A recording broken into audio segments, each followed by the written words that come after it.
Welcome to Talk Cosmos, the show where Rose Minahan and guests unveil astrology's ancient archetypes that continually build the collective experiences in our unconsciousness. Get ready to find your free will from your roots in the stars.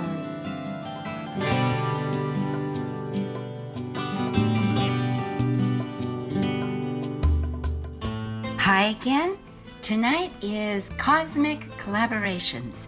It's May 25th, 2019, and so Talk Cosmos opens with Gemini Cosmic Collaborations, kicking off the Gemini with 4 commentaries voicing thoughts about an archetypal energy fundamental to Gemini, shape-shifting trickster. Why, what, how? Saturday program repeats this following Thursday morning, May 30th at 6 a.m. to 7 a.m. Pacific Daylight Time. And it fits one of my favorite sayings, sunrise and set. Tonight's in the evening, Thursday's in the morning. The 3 Gemini Cosmic Collaboration guests spoke during Season 1. And I will mention the archives that are available. If you go to talkcosmos.com, you'll find the scheduled guests and the audio archive link. The Gemini Cosmic Collaboration segments will be by Talk Cosmos host Rose Minahan, evolutionary-oriented astrologer from Seattle, Washington. That's myself. Scheduled next Saturday, June 1st, Paetra Tauchert, certified evolutionary astrologer, host of music podcast Astroscapes from Sebastopol, California. Archives were in 2018 for the Taurus, May 5th, and for Virgos, September 15th. And then in segment 1, it was 2019 in Pisces, which was March 9th. Sara Stromley, evolutionary astrologer who studies horary, astrocartography, and medical astrology from Redmond, Washington. And the archives in 2018 were for Virgo in September 1st and Capricorn December 22nd, near the solstice. Jeff Peters, graduate of Stephen Forrest Evolutionary Master Level Astrology, following energy work through shamanism from Port Townsend, Washington. Archives in 2018 were in the beginning for Taurus, April 21st, and in 2019, still segment 1, February 23rd. To begin Gemini Cosmic Collaborations, I'm Rose Minahan, Talk Cosmos host and evolutionary-oriented astrologer from Seattle, Washington. Shape-shifting and trickster energy both essentially relate to Mercury, the first mutable energy of the zodiac. What you see isn't exactly what you get. The very nature of Mercury's orbit shifts our vision. Every year it orbits 3 times around the sun, and it shows up at dawn as a morning star or at dusky twilight as an evening star. But so close to the sun, it's almost many times always invisible through the sun's bright light called under the beams. All shape-shifting occurs on an energy level. Though physically we grow from conception to adulthood, our body changes over the years, aging, but showing lifestyle attitudes because thoughts and emotions affect our energy field. Optionally, we change roles, our families, friends, neighborhoods. We experience collectively society and cultural changes. And stories abound with transformative shapeshifters and tricksters. Currently, Mary Poppins finds a resurgence in the movies, along with a batch of films about people exchanging each other's bodies, not so different really from Dickens' Prince and the Pauper, The Boys That Exchanged Places, or Shakespeare, A Midsummer Night's Dream. Love went wrong with a love potion, acting like a trickster, pulling the rug out. The trickster energy breaks taboos, destroys duality, exposes illusions, challenges worldly rules, even celebrates a holy madness to be a time creator and destroyer while shattering paradigms, old paradigms, with a frolic humor to loosen our shadows of wounds and become whole again. Many animals belong to this totem. Coyote in Native American culture, the rabbit in the moon, often seeing a hair on its face, a symbol of fertility and rebirth, the fox, and also the raven, famous again with Native American culture. In everyday language today, people use the expression of going down that rabbit hole or not going down that rabbit hole. The analogy connects experiencing an endless trip without a simple end in sight. Yet really, the rabbit hole Alice in Wonderland famously fell into connotes a changed perspective, unlike anything once considered normal. Alice in Wonderland's rabbit hole changes all the possibilities. It brings up chaos.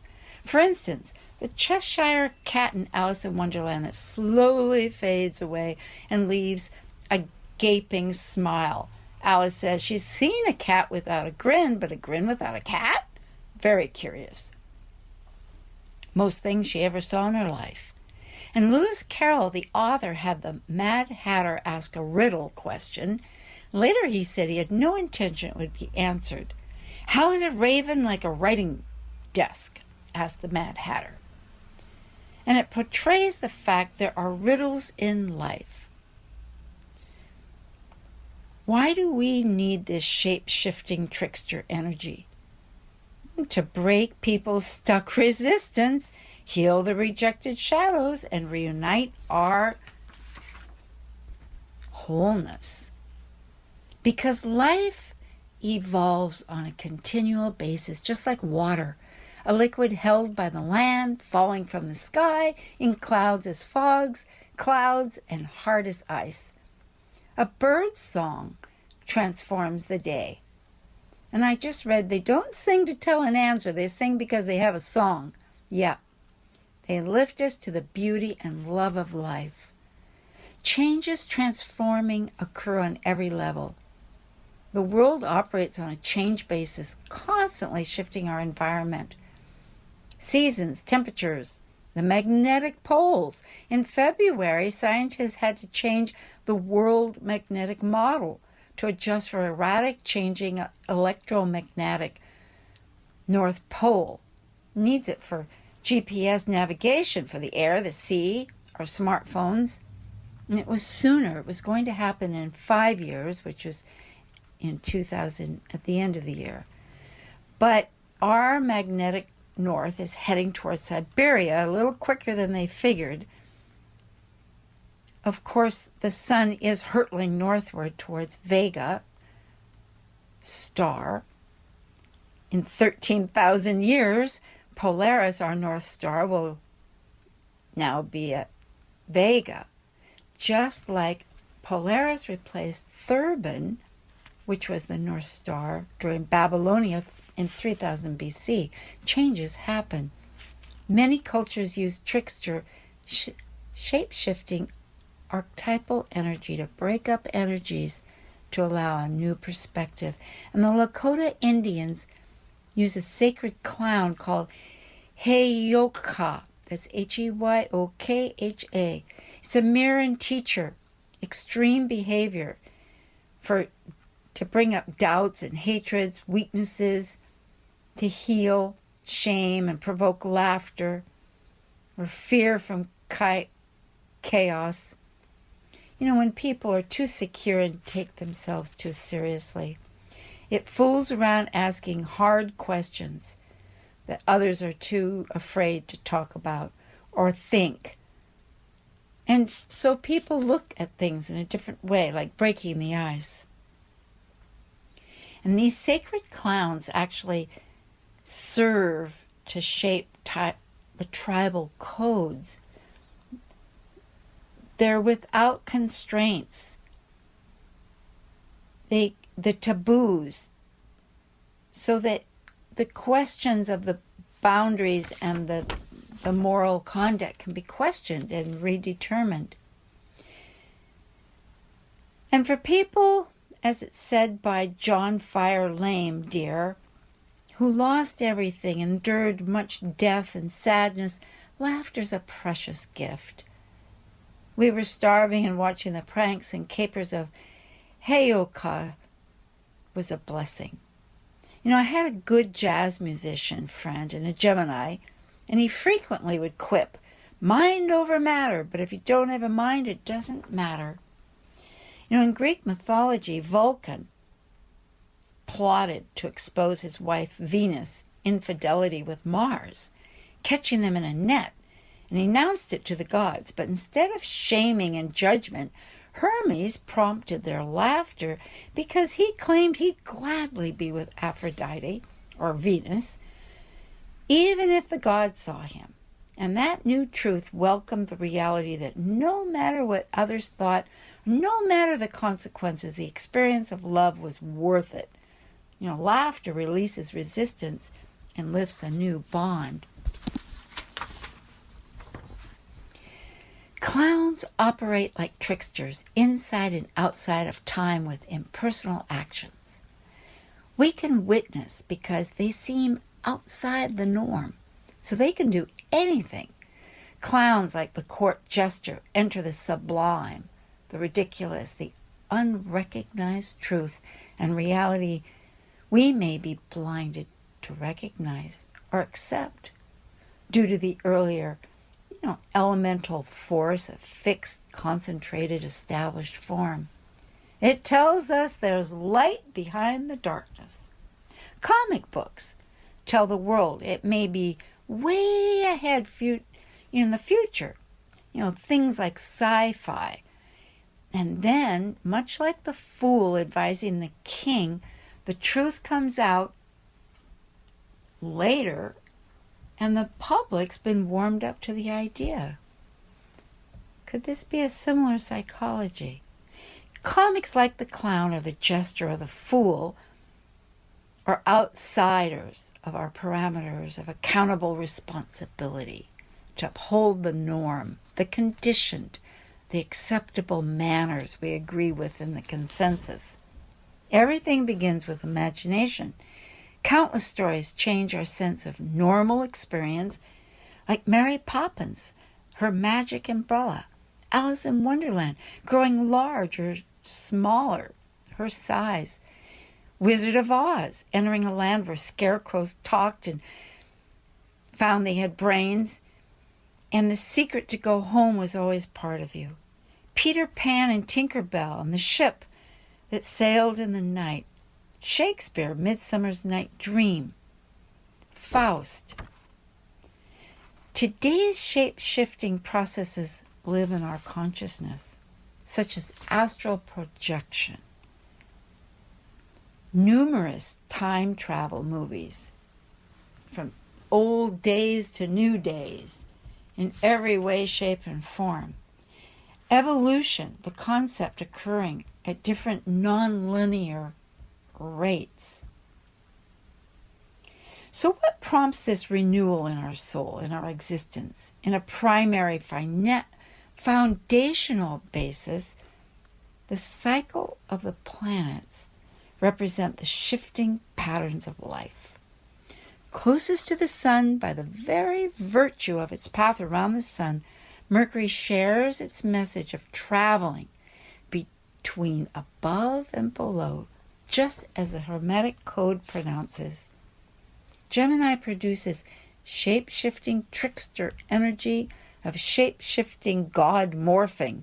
Castor and Pollux, the Gemini brother twins sharing mortality and immortality. The Gemini archetype further develops the Taurus theme of spirit filling form to evolving communication between spirit and form. Gemini twins born from Zeus impregnated their mortal Spartan queen mother Leda as a swan, the symbol of Venus, grace, and love. mortal Castor and immortal Pollux, represent this apparent duality. Gemini explores and deciphers its environment, and in the process travels through the mind everywhere, tangible and not. The twins, mortal Castor and immortal Pollux, though separated by Castor's inevitable mortal death, were reunited to travel and share heavens and below to Hades. And it signifies our ability to relate to life's spiritual dimension, no matter the twists and turns. Even earlier than the Greek Hermes, Roman Mercury was an earlier form of Hermes, a deity called Ningishzida, ancient Sumeria, Mesopotamia, the cradle of civilization, between the Tigris and Euphrates rivers, modern-day Iraq. Ningisha carried the caduceus, a rod comprised of the tree of life with a male and female serpent entwined around it with their heads facing each other. The snake sheds its skin, prompted its essential connection to eternal life's renew, signified by the coded tree of life. Hermes is the winged messenger of the gods, free to travel anywhere, like the earlier Ningishzida, a psychopomp who takes souls to the underworld of Hades, ruled by Pluto. Gemini, the messenger between spirit and matter. The twins represent the pathways between a constant motion, or in some relationship between higher consciousness related to spirit and our manifest, visible to perception through physical matter. Hermes, the alchemist magician, ruling the transitional zones of life of dawn and dusk, when its wandering star the planet Mercury shows.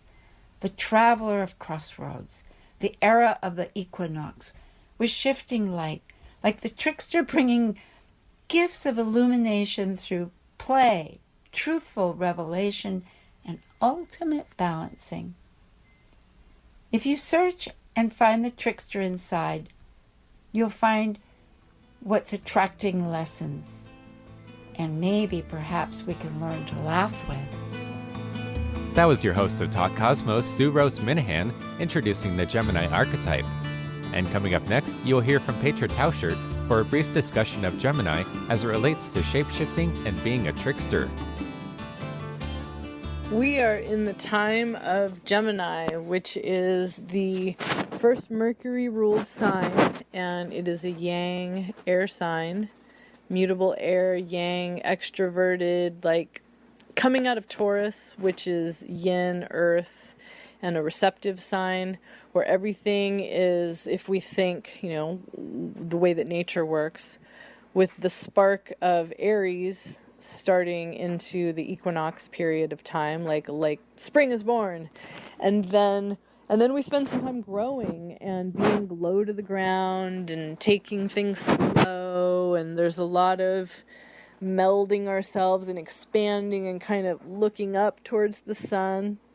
And then when we shift into Gemini, we get into this lifted, expanded, mental, aerial part of life. And we naturally come to the concept of shapeshifting. And shapeshifting is something that a lot of cultures consider to be part of the shamanic tradition. And there's many different shamanic cultures who, whatever the sacrament is that's ingested, the goal is to be able to, in a visionary state, shapeshift into different animals and potentially different beings too, for the intention of understanding different parts of life. Trickster is another quality that Gemini has in terms of, if we refer to the shapeshifting, and the shapeshifting being related to the twins, to the nature of Gemini as a need to split apart and to know itself. And in a way, like humans are God splitting off and becoming something to know itself. And so Gemini is further doing that bifurcation. And then, Gemini splits because it wants somebody to have a conversation with. And it makes me think of back in the Hall of Justice and the Hall of Doom when I was a kid, the cartoons where there was the Wonder Twins, and they had their Wonder Twin powers, and when they would activate, one of them could turn into some form of water, and one of them could turn to some sort of animal, I think it was. And between the two of them, they would inevitably work together in some way using those two different facets of self to solve their problem, solve a crime, save the day. And so Gemini still does that. Like, if one's good, then two must be better. And the capacity to turn in and tune in and figure out more about what's going on, because Gemini needs to navigate, it needs to orient, it needs to know what's going on, it needs to know the names of things, it needs to know the customs, the language, the dress code, which is fashion, etc. And so by there being more than one self, there's more surface area and thus more ability to like figure out what's what and thus survive. Like, it's a survival skill. Every sign has a survival skill, and for Gemini it is this ability to know the name of things, to know what's going on, to not be in the dark at all. So if there's more surface area, then 2's great, but what about 4? What about 8? What about 16? The splitting can keep going. And Gemini has that nature of being a multifaceted gem, and an integrated Gemini can know all the different parts of self and work within the different parts of self. But an unintegrated or traumatized Gemini sometimes can split off a little bit into schizoid selves and not necessarily have traction between the different parts of self. And then, so the trickster part is partly the shape-shifting as an ability to suddenly be something else completely. So something else to get to know life from, something else to have life see you, just a different way of interacting with the world. After the heaviness of Taurus, Gemini really wants to be super light and just be able to float about kind of like a butterflies, and to get to drink on all the different nectar. And so the shape-shifting even applies to the butterfly, where we start out with the heaviness of like the Taurian caterpillar eating lots of food and then rising up and going into this alchemical state where there's a shape-shifting transformation that is taking place within the cocoon and the imaginal cells that are dreaming up the next shape that it will emerge as. And, like the miracle of the caterpillar turning into a butterfly is something that we take for granted here, but if really seen in its true light, it's a spectacular miracle. And so the effectiveness of being able to change shapes midstream to be able to, achieve different things, that is part of Gemini's capacity too. I mean, some of the criticism of Gemini is that they aren't grounded enough and there isn't enough cohesion, but that's their job, to be able to there's 2 Mercury ruled signs. There's Virgo and there's Gemini. And Gemini is at the point where it's just like pure data search, the pure urge to just figure out what's what. And then Virgo comes along later and begins to organize this with purpose. But Gemini isn't there yet. Gemini just needs to know what is happening, like what direction is the wind blowing? What time of the year is it? What's the name of that plant? Can we eat that plant, or is it medicinal? On and on. What's the name of that bird? What's the name of that stream?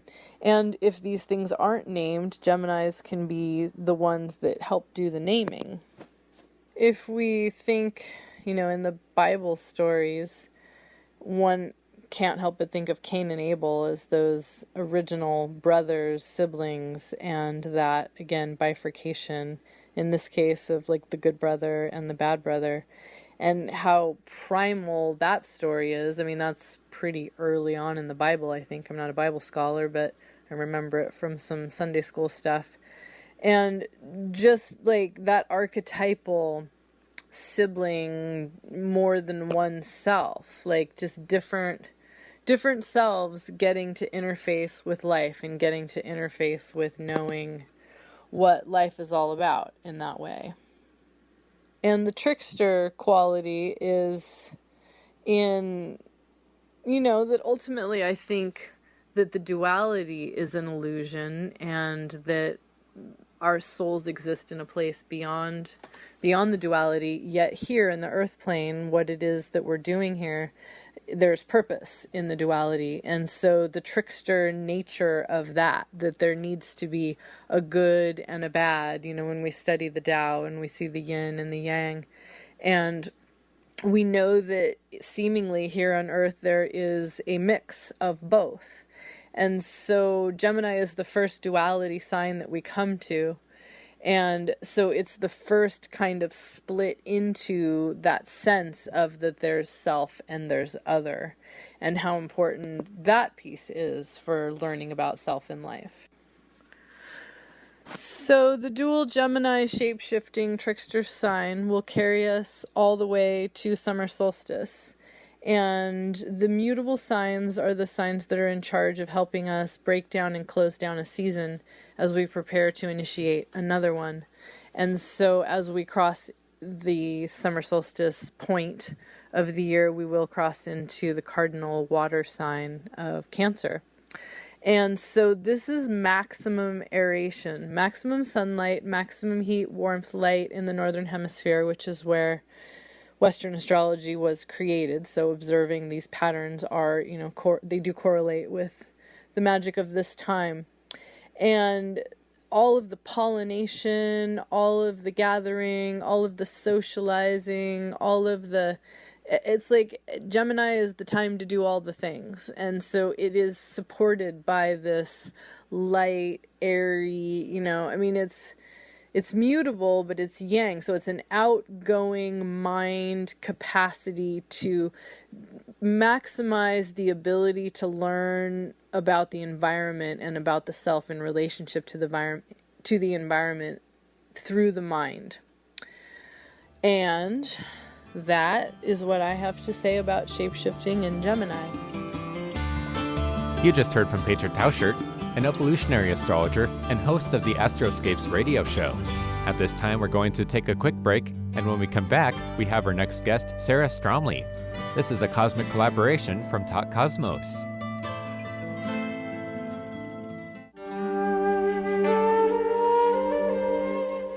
While we take a break from this week's edition of Talk Cosmos, let's take a look at this cycle's archetype.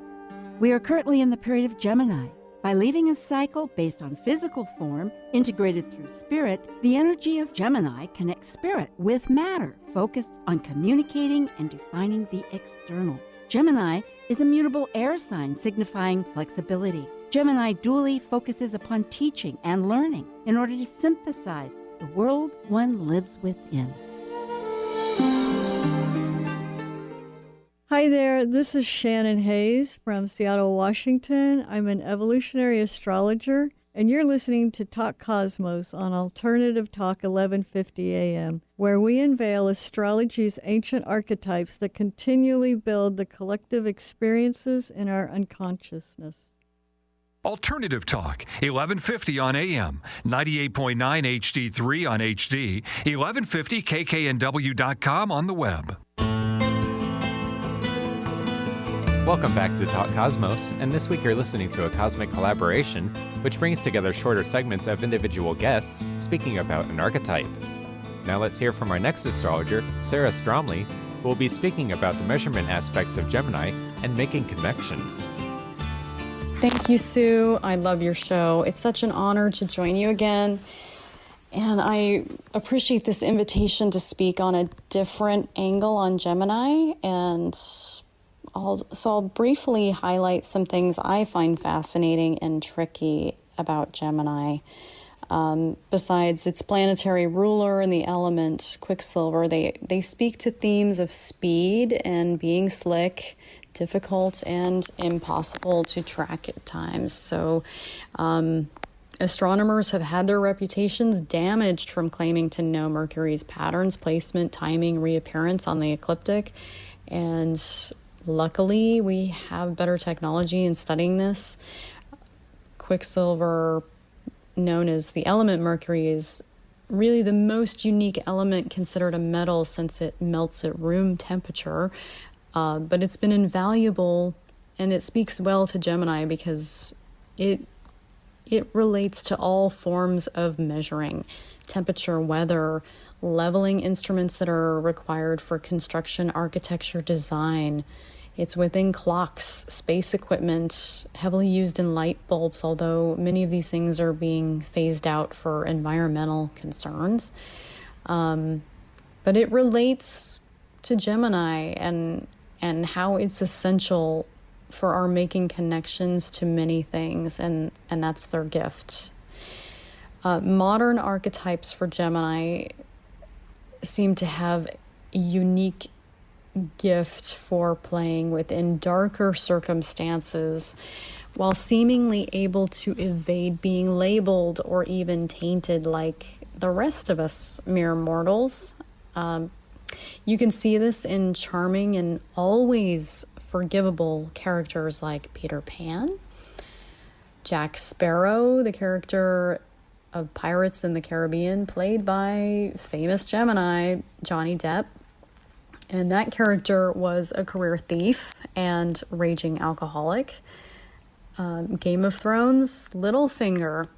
This is a classic shadow character of Gemini. He could always penetrate powerful political dynamics and made important and needed connections between opposing sides.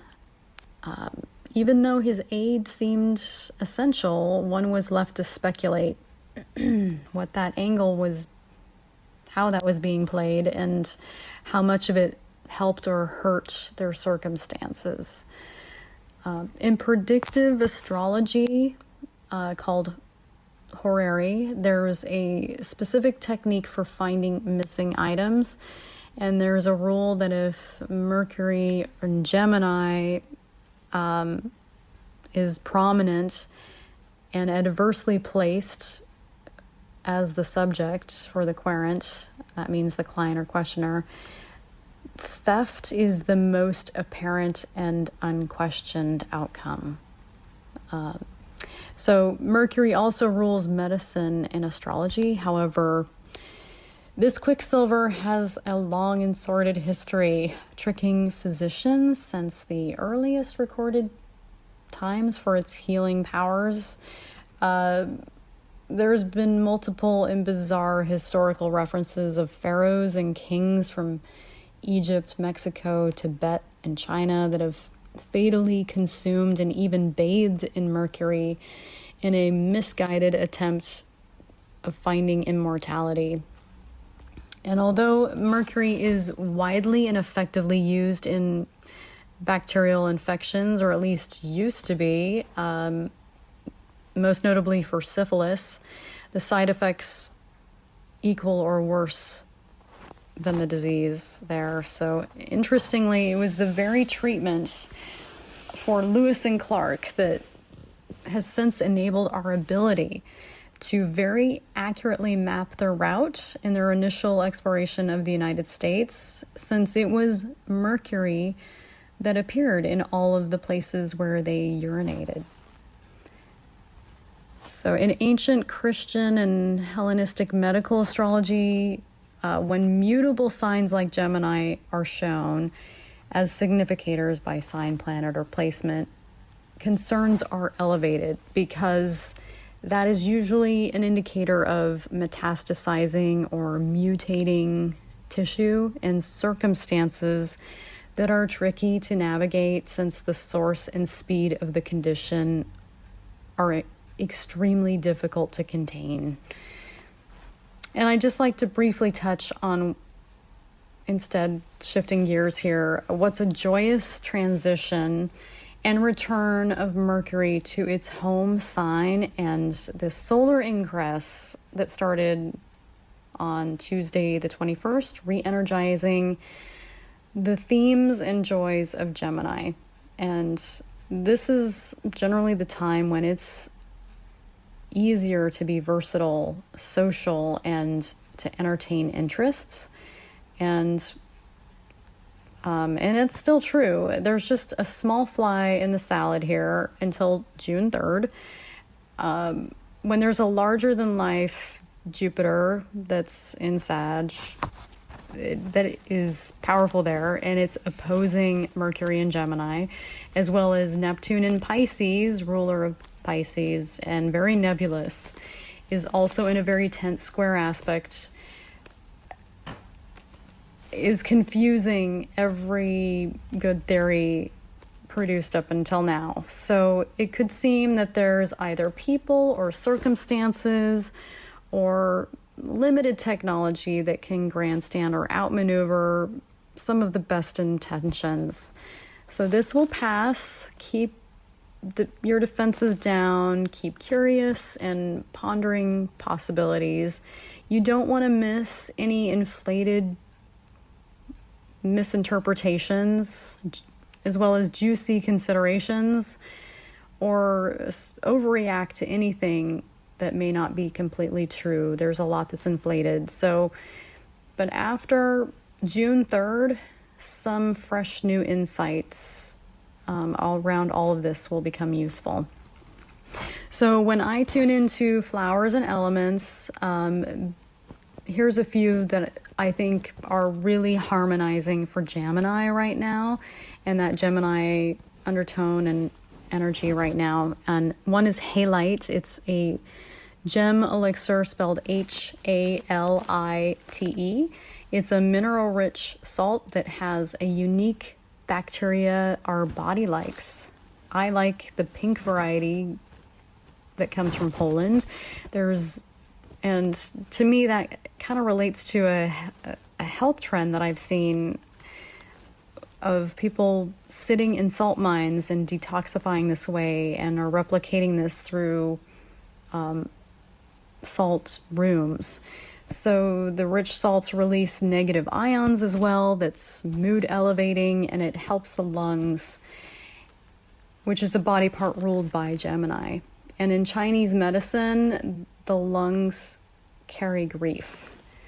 So energetically, I think halite's really good for targeting the sense of inadequacy, insecurity, loneliness, self-esteem, and acceptance issues. It's both heart-opening, and it aids both the etheric and in physical cleansing. And it also lends an awareness of these judgy thoughts that may be bouncing around. And as they come to the surface, they can be allowed to be released with just more kindness and forgiveness. And this process, I've found, really aids in incorporating improved habits. And flower elixirs that I find especially healing at this time are Nicotania and Baby Blue Eyes. Nicotania is an excellent one for both the heart and lungs. It's magical in tuning into a spacious, peaceful place between the heart and breath. So some can get really ensnared in this modern lifestyle with a constant upward focus, and the juggling act has an increasing hardening on the physical composition and blunting emotions and reducing a sense of appreciation for what's both subtle and meaningful. And overuse of the stimulants around this can lend a false projection of the ability to handle more and more. So when the heart is left unacknowledged, there's finer etheric sensibilities and feeling that are just blocked. And so I love how this flower stimulates and awakens the heart, and it lends an ability to recognize important thresholds, as well as having reverence and appreciation for how feelings give us an authentic connection to our present moment. Baby Blue Eyes is awesome for being in allowance and restoring one's core sense and innate sweetness, learning to recognize what's good within oneself, others, and in the world. This is also one that's really good for those that are unsure of themselves and unable to trust in the goodness of others. So this is common where there's been a lack of emotional support and healthy relationships surrounding a person. So, but this is really good. Baby Blue Eyes is great for recognizing what's good within the self, good within others, and with the world, and thereby having more of those experiences and being receptive and expressing that and connecting with it. So please note that most flowers are poisonous. So unless they are listed as safe for consumption, leave them alone. So elixirs I use in my practice have no plant parts or toxicity. They're sustainably sourced and safely taken internally or sprayed or applied topically. If you're interested in more of that, you can find me at brainbodytherapy.com. And may you enjoy the lightness and effervescence that the energy and consciousness of Gemini can bring this season. That was Sara Stromley, the founder of Brain Body Therapy, who studies medical astrology. And last but not least is our final guest for the Gemini Cosmic Collaboration, Jeff Peters, also known as the Lively Astrologer, who will take us through a journey of Gemini. Hi, I'm Jeff Peters here, Astro Shapeshifter, or the Lively Astrologer. I'm an evolutionary astrologer, and I do enjoy the experience of astrology. So welcome to Gemini. We arrive at this third level of experience in our journey of incarnation. Opening up our senses, we hear many things about who we could be or shouldn't be. We're impressionable and may attempt to mold ourselves into the forms offered to us from all sides. The curiosity factor remains supreme, and input is sought constantly. Rules arrive to make an attempt to contain these appetites, but there is distant beckoning that seems to entice us to explore just a bit further than the constraints dictate warn us of. No, no, no. If you follow that distant siren song, you will have to do battle with Medusa. The warning signs flash out, and yet, what can it profit but to take a peek? The neighbors are doing it. My brother said he had once wandered into these realms. Ponder, ponder, and ponder some more. Is this Pandora's box? The seeking tentacles of the far-reaching Sagittarius call to explore and penetrate deeply into your becoming conscious journey of what it might mean to become a self. The teacher has opened the door ajar, but for some reason halts before it is completely open. Your girl or boyfriend has set limits on what it is appropriate if you are to stay together.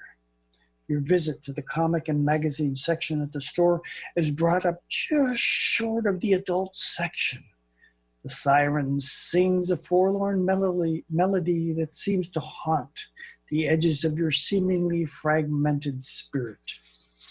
Whatever age we find ourselves at when we come up against these real or imagined boundaries, there are hooks and anchors set at varying depths of our storyline, most likely implanted by others as they expressed concern for our well-being that at the time seemed appropriate. The Gemini archetype, being seduced by a Sagittarian tale of that greener side of the hill ahead, attempts to awaken us, calling from a profound depth, indicating We are not all we came to be yet. Now, you have to ask yourself, how is it that I am able to leap over these imaginary or real walls that seem placed in my path forwards? Gird up your loins, my friend, for we are about to venture into a realm that may seem fantasy at first, as we prepare to venture a step or two past where you have been warned not to go. Can I inform you that it will be safe? No. Could there be pain of varying degrees you will encounter? Yes. Will there be opportunity to grow meaningfully? That depends on you. The only question left is, are you ready to go anyway? Insight could be described as the ability to attain vision or awareness of something that resides within. Many seek to expand their life experience by filling their moments with investigations of matters surrounding them. Perhaps a large portion of the sought-after stimulation actually has a seemingly firm foothold in our innermost reaches. There are moments when I wish that I could telepathically send my dreamscape to my computer in dictation form. This is one of those mornings when so much was transpiring I needed to arise early to capture as much as possible before the mists of Avalon swallowed them once again. Recently, I was requested to present a 12-minute oral recording that encompassed the upcoming shift to the Gemini archetype and possibly engage with the nature of shapeshifting. While I sense the connection that exists between these energy signatures, I can only attempt to whet your appetite in these matters, as I invite you to participate on an investigative journey between the threads of life being woven continuously by forces we sometimes get invited to share in. 4 mutable signs begin with Gemini and proceed on to Virgo, Sagittarius, and culminate with Pisces before revolving around for the next cycle. Each of these archetypes has the responsibility to allow for a shift from the gathered energies of the particular quadrant they bring to a close and make changes in preparation for initiation by the next cardinal sign. In this journey, I would ask consideration of Mercury. Hey, Mercury. This morning, the trickster and shapeshifter currently dancing its way through Gemini arrived almost simultaneously with the sun, was dictating to me to stitch together a thread connecting these mutable moments of the zodiac. Beginning with Gemini, there is a stream of curiosity that we might perceive as the end of a thread to grasp hold of. This, as we follow it, draws to us thoughts, perceptions, questions, and then again, more thoughts, perceptions, and questions. Soon the potential of satiation is reached where there is minimal room left to seek more. At this point, the Virgo archetype steps in and grapples to unravel this ball of thread and begin to stitch together with it a fabric that has some structure to it from the seemingly endless amount of information Gemini has gathered. I would interject here that any attempt to separate these mutable archetypes might actually destroy the weaving process in the making of this cloth. Sagittarius retrieves from Virgo a version of the woven storyline to try on.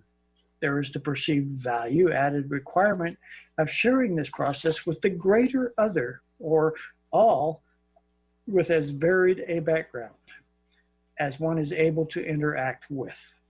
While this is transpiring, Gemini is still busy gathering more balls of thread, and Virgo is stitching together varying tapestries to offer for Sagittarius to try on and share with the gathering groups of others.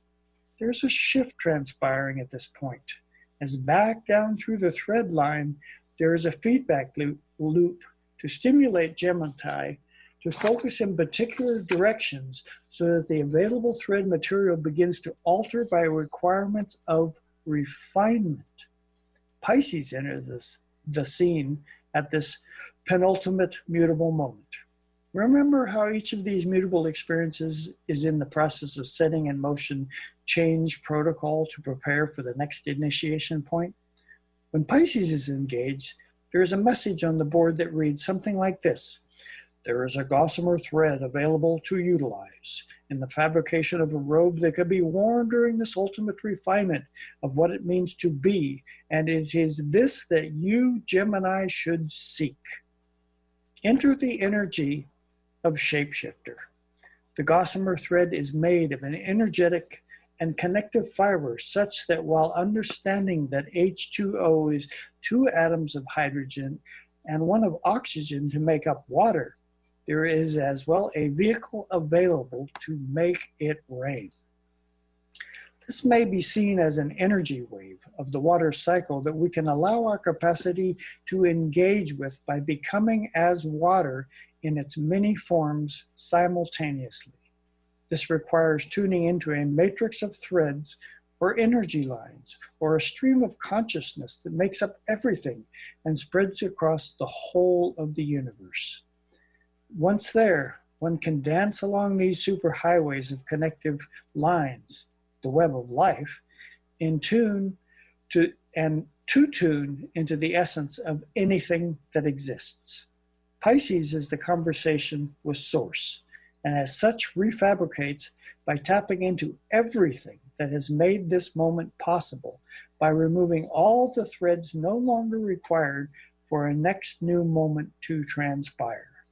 This is where the shapeshifter is granted access to areas such as the Akashic Records and the spinning of the gossamer robes appropriate for each moment to embrace. It may require some focused attention to discover the cloak of the shapeshifter, but we all have an awareness of and capacity to embrace this aspect of ourselves. So now that Gemini aspect of our makeup is being tuned into, are you ready to locate the end of a gossamer tendril of the whole? Well, thank you, everybody. It was wonderful segments and a fantastic audience. And to announce that next week on Saturday, June 1st, that repeats the following Thursday, June 6th at 6 a.m., we're welcoming Paetra Tauchert, a certified evolutionary astrologer and host of music podcast Astroscapes from Sebastopol, California. We'll be joining the Talk Cosmos conversation. We'll be discussing Gemini new moon at 12 degrees 34 minutes. And that's very close to the Gemini Venus star point that occurs next year on June 3rd, 2020, when the Sun and Venus conjoin exactly at 13 degrees, Gemini 36 minutes. So it's always a matter of checking the times. Right now and next year, there could be similarities of avenues of direction of thought, another phasal follow through, because here it's with your will and there it'll be with your heart, Venus. So I'm so glad again for your interest in this second seasons that includes Gemini cosmic collaborations. It'll continue for the year. And this show, May 25th, will repeat May 30th at 6 o'clock in the morning again on that Thursday, and that's Pacific Daylight Time. Talk Cosmos is aired on 1150 KKNW. It's a radio station here in Seattle, and it's online with a live listen button just at 1150kknw.com or the app KKNW AM. It's instant. Just click it. If you go to our website, talkcosmos.com, there you can find the audio archives link that dates back to our start, April 7, 2018. It includes all the guests we've had with their bios and information, the entire schedule that shows all the various past programs affiliated with each of these archetypes. So until next week, here's a grand toast to celebrate what sustains your life force with health, wealth, happiness, and the time to enjoy them all for each and every one. Have a great week.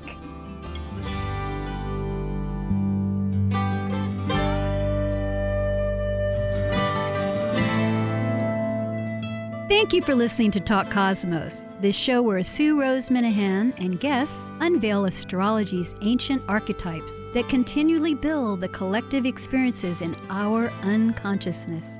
Be sure to tune in next Saturday at 6 p.m. to continue finding your roots in the stars.